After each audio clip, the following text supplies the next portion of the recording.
Hi there everyone, this is Tom and I'm going to show you today how to understand the notes of the keyboard. So we're going to know our C's from our B's, etc.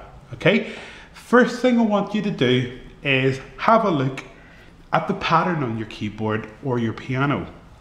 You have a set of 2 black notes and you have a set of 3 black notes, and within that you've got all the white notes that go along with it as well. And if you notice that that pattern repeats up and down the keyboard, you are a step closer to understanding about it. Every time you see, for example, the note that comes before, let's say, the 2 black notes, that's a C, by the way. C note, by the way. So the note that comes before the 2 black notes, every time you see that note, it is a C. So whether it's in front of these 2 black notes, it's a C. In front of these 2 black notes, it's a C. You can't really do that with this because it's in front of 3 black notes. So the one that's in front of the 2 black notes, that's a C. Okay, great.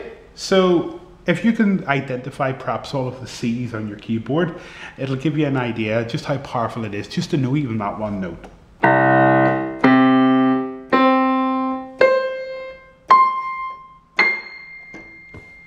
All of those on my keyboard are C's. You might have 1 or 2 more if you are playing a full-size piano.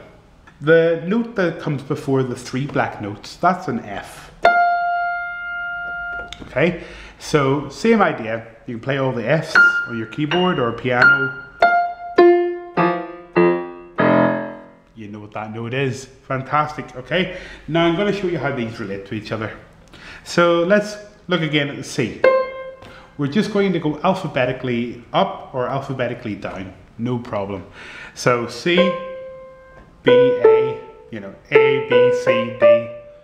So C, next note up is D, next note up, E, and then you already know that this is F, yeah? So F, then G, then A, then B, then you're back to C.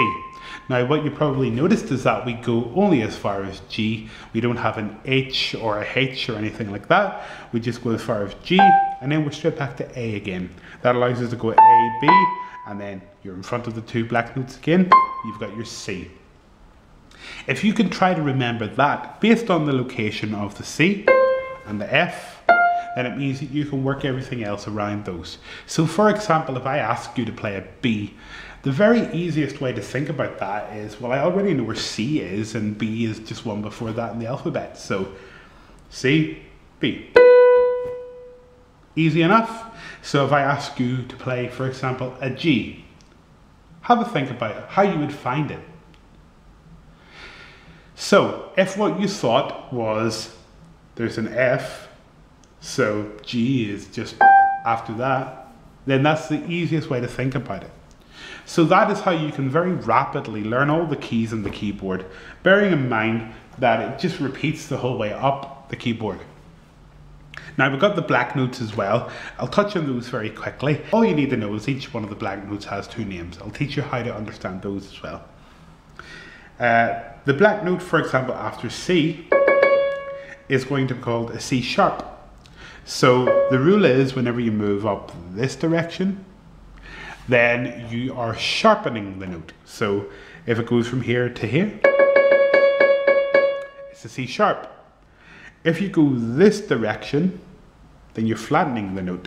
So this then can also be called a D flat.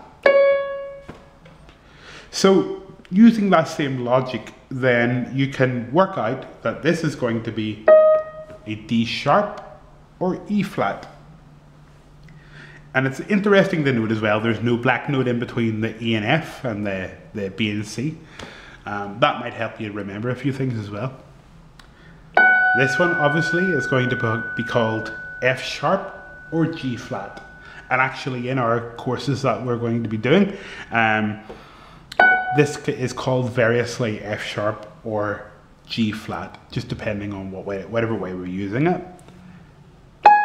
G sharp and A flat, A sharp and B flat. Mostly it's called B flat, but it's also called A sharp. So as long as you know that, that's the main thing. You don't need to sort of master the black notes for this course. We will be using them a little bit. So for example, when we're going, obviously we're hitting a black note on the way, but there's not an awful lot that you need to know more than that. If all of this has been a bit too fast for you, and if you just want to get straight onto the course without memorizing what all the notes are, I totally feel you.